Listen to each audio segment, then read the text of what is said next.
On screen గురించి మాట్లాడదాం. మనకి ఎక్కడో ఇన్ పోర్ట్రేయింగ్ విమెన్ అంటే విమెన్ ఇష్యూస్ మీద మీరు బాగా స్పందిస్తూ మాట్లాడుతూ వచ్చారు కాబట్టి స్క్రీన్ మీద కూడా మొన్నటి డాకు మహారాజ్ సినిమాలో పాట కూడా విమర్శకి గురైంది కొంత. అవసరమా అని, తప్పు రైట్ అని కాదు, ఇది అవసరమా మనకి అంటే మీ పరిధిలో మీరు ఎప్పుడు కూడా అశ్లీలం అసభ్యకరం అనే అంశాలకు కానీ స్టెప్పులు వేసినప్పుడు ఇలాంటివి కానీ మీరు జాగ్రత్తలు తీసుకునేవారా? Were you very conscious? డెఫినెట్గా వెరీ కాన్షియస్. అంటే నాకు ఒక్క సినిమాకి నాకు కోపం వచ్చి తీసాను, బంగారు మొగుళ్ళు అనుకుంటా. ఇటువంటి దరిద్ర పని నేను కూడా చేశాను.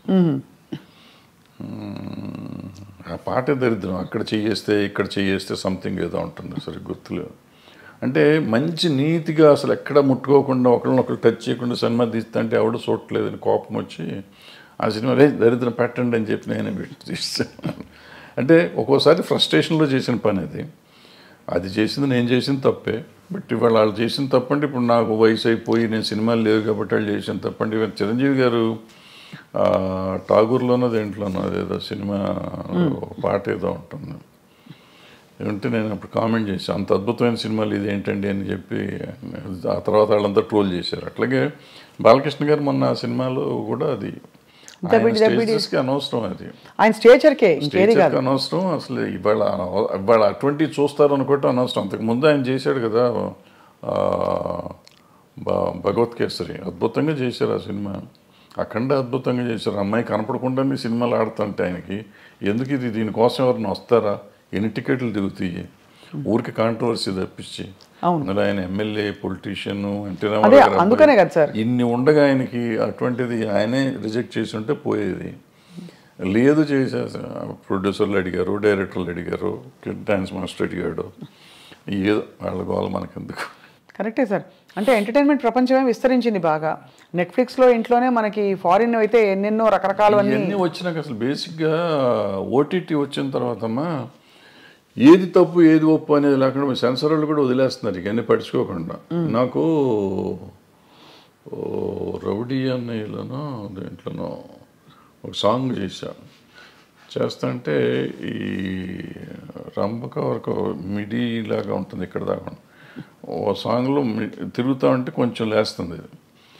సినిమా రిలీజ్ అయినాక నాకు సెన్సార్ ఆఫీసర్ ఫోన్ చేసి సార్ ఇక్కడ ఎక్కడో ఉంది సార్, ఎవరో జనం అంటున్నారు సార్, కట్ చేయండి సార్ అని. రిలీజ్ అయిన తర్వాత కట్ చేశాను నేను. జస్ట్ ఊరికే మిడి ఇక్కడికి ఉంది, ఇప్పుడు గాలికి ఎగిరింది, వెళ్తే ఇంతవరకు ఎక్స్పోజ్ అయింది. నేటి దౌర్జన్యం అనే సినిమాలో ఒక సాంగ్లో వాణి విశ్వనాథ్ గారికి స్విమ్మింగ్ సూట్ వేసా, ఒక బిట్ వేస్తే సెన్సార్ కట్ చేశారు. అదే టైంలో బొబ్బిలి రాజాలో ఆమె సినిమా అంతా చొక్కా వేసుకుని కింద ఏమి లేకుండా దివ్యభారతి అది ఫుల్ సినిమా వదిలిపెట్టారు. నాకు ఒక బిట్ ఏంటంటే దాంట్లో వదిలేరు కదండి అంటే ఆ సినిమా అంతా దాని మీద ఉంది, నీ సినిమా అది లేదు కదా ఎందుకు నువ్వు చేయాలంటారు. అదే అంటే నేను ఫైట్ చేసి ఉంటే నాకు వదిలిపెట్టేవారు. ఎందుకు దానివల్ల సినిమా ఆడదని నాకు తెలుసు, ఎందుకు తీసాను నాకు తెలియదు. ఆ రోజు తీసాం అంటే డ్రెస్ చేంజ్లు కావాలంటే సరే తీద్దాంలే అనిపించి తీసాను నేను, కాదన్నారు తీసాం. అదే అంటే ఎక్కడో అక్కడ మరి ఈ అంశం తెరపైకి వస్తూనే ఉంది, ఈ ఎక్స్పోజింగ్ ఎంతవరకు ఉండాలి ఏమిటని. కానీ ఇప్పుడు బాగా టేస్ట్లు మారిపోయాయి సార్. బయట సమాజంలోనే అట్లా తిరుగుతున్నారు కదా. ఇప్పుడు మనం అంటాం ఎక్స్పోజింగ్ అంత బాగా ఎక్కువైపోయింది అంటాం. బయట వాళ్ళ పార్టీలకు వెళ్తే పబ్బుల్లోకి వెళ్తే మీకు అంతకంటే భయంకరంగా ఉంటున్నారు ఆడపిల్లలు. బట్ అది వాళ్ళ ఇష్టం, మనం ఎవరో అడుగుతానికి హూ ఆర్ యూ టాస్క్, నా కంఫర్ట్ నాది అంటున్నారు. సో ఇప్పుడు మన ఈక్వల్ రైటే కాకుండా నిజంగా కూడా వాళ్ళ కంఫర్ట్, నా ఇష్టం వచ్చిన బట్టలు నేను వేసుకున్నప్పుడు ఆడపిల్ల బట్టలు ఇష్టం వచ్చిన ఆడపిల్లలు ఎందుకు వేసుకోకూడదు. ఈ కొంతమంది ఏమంటారంటే నువ్వు అటు వేయటం వల్లే కదా ఇది జరిగింది, వేయటం వల్ల జరగటం నిన్ను కంట్రోల్ చేసుకోవాల్సిన బాధ్యత నీకు ఉంది కదా. అవును, ఈ సమాజంలో ఉంటే నేను చూసి నేను ఆ అమ్మాయిని చూడగా నాకు ఏదో అయ్యింది అనేది ఆన్సర్ కాదు. బోస్ గారు కరెక్ట్గా రాశారు, you have to control your self. Correct. అంటే కోకా కడితే కొరకొరమంటూ చూస్తారు, పొట్టి గౌను వేస్తే పట్టి చూస్తారు. అది అంటే ఇంచుమించు మీరు అన్నట్టు అది అనాదిగా అది సృష్టిలో ఉండే ఒక వైపరీత్యం అలా కొనసాగుతుంది. అంటే సినిమా ఇండస్ట్రీ పాపం ఫోకస్లోకి వచ్చింది కానీ అది సార్ మరొక అంశం మీరు తెరపైకి చాలాసార్లు వచ్చి మాట్లాడారు, ఈ డ్రగ్స్ ఇష్యూ కూడా ఇలాంటి కాంట్రవర్సీలు ఇవి బాగా అంటే drugs because of the free money easy money అందుబాటులో ఎక్కువగా ఉన్నది చిత్ర పరిశ్రమలో, లేదు మీరు అన్నట్టుగా పొలిటీషియన్స్, బిజినెస్ మ్యాగ్నెట్స్ వాళ్ళ ఫ్యామిలీస్లో. కాబట్టి దీనివల్ల ఎలా ఖర్చు పెట్టాలో తెలియక ఈ డ్రగ్స్ వీటి అలవాట్లు బారిన పడతారని చెప్పి కొంతమంది ఎవరో చెప్పారు, గ్లామర్ కోసం తీసుకుంటారని. Is that true sir? అసలు ఫస్ట్ పాయింట్ నువ్వు చెప్పిందంటే నేను ఏకీపించను. ఇదేంటంటే సినిమా ఇండస్ట్రీలో డబ్బు చాలా ఎక్కువ ఉంటుంది అనేది నమ్మన్నాను. అసలు సినిమా ఇండస్ట్రీలో వచ్చే కొంతమంది దగ్గర డబ్బులు వస్తే బాగుంటుంది. చాలామంది 80% మధ్య వాళ్ళు డే టు డే ఎక్స్పెన్సెస్ కూడా ఎత్తుకునే బ్యాచ్ ఉంటారు. ఓ 10% ఉంటారు నువ్వు చెప్పిన డబ్బులు ఎక్కువ ఉన్న వాళ్ళు ఉంటారు. కొంతమంది ఎడిక్ట్స్ అవుతారు. ఇప్పుడు మన స్కూల్లో పిల్లలు ఉంటున్నారు, స్కూల్లో పిల్లలు దే ఆర్ ఎడిక్ట్స్ నౌ. వాళ్ళకి ఇది ఈ డ్రగ్ కొనే డబ్బులు లేకపోతే వైట్నర్ ఉంటుంది కదా, వైట్నర్ తినేసి దాన్ని అలవాటు చేసుకుంటున్నారు. ఈవెన్ రైల్వే కూలీలు అలవాటు చేసుకుంటున్నారు అటువంటి.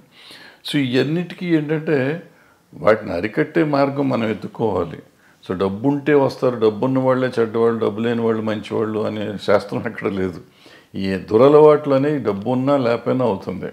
సో ఈ అలవాటుని అరికడతాం ఎట్లా అనేది మనం ముందు ఆలోచిస్తాం. అంటే ఈ డబ్బుని దానికి లింక్ చేయకూడదు ఫస్ట్. అవును, దురలవాటుకి డబ్బుకి లింక్ చేయకూడదు. వ్యసనం అనేది డబ్బుతో రాదు, వ్యసనం నేచర్తో వస్తుంది. సో నేచర్ని కంట్రోల్ చేయాల్సిన బాధ్యత, నేచర్లో ఉన్న దీన్ని వ్యసనాన్ని కంట్రోల్ చేయాల్సిన బాధ్యత తల్లిదండ్రులకో లేకపోతే ఫ్రెండ్స్కో తీసుకోవాలి బాధ్యత. ప్లస్ మనం పర్సనల్గా పెరుగుతున్న కొద్దీ చేసుకోవాలి. అదేనో మీరు చెప్పినట్టు ఏదో అదేది అందం కోసం మనం ఈ తీసుకుంటారు అనేది నాకు కరెక్ట్ కాదు. అంటే స్టెరాయిడ్స్ చేస్తారు, గంటలు కనపడటం కోసం స్టెరాయిడ్స్ తీసుకుంటారు అంటారు. అది కూడా ఎఫెక్ట్ చేస్తుంది, అది కరెక్ట్ కాదు, తీసుకోవటం కరెక్ట్ కాదు. కానీ అంటే డెఫినెట్గా మీరు అన్నట్టు ఒక వాతావరణం అయితే ఖచ్చితంగా ఒక ఫ్రీ వాతావరణం అయితే కొన్ని పరిశ్రమల్లో ఎక్కువ కనిపిస్తుంది. లైక్ ఉంది అన్ని చోట్ల, కాలేజెస్ దగ్గర అమ్ముతున్నారు, స్కూల్స్ దగ్గర అమ్ముతున్నారు, పబ్బుల్లో అమ్ముతున్నారు, ఎక్కడ పడితే అక్కడే అమ్ముతున్నారు తీసుకొచ్చి. సార్ మీరు డబ్బులతో కాదని చెప్పారు, ఆ రోజువారీ సర్వైవల్కే చూస్తున్న వాళ్ళు కూడా చాలా మంది ఉన్నారు ఇండస్ట్రీలో. సార్ సూరి సినిమా టైంలో మీరు ఇబ్బంది పడ్డారా డబ్బులకి?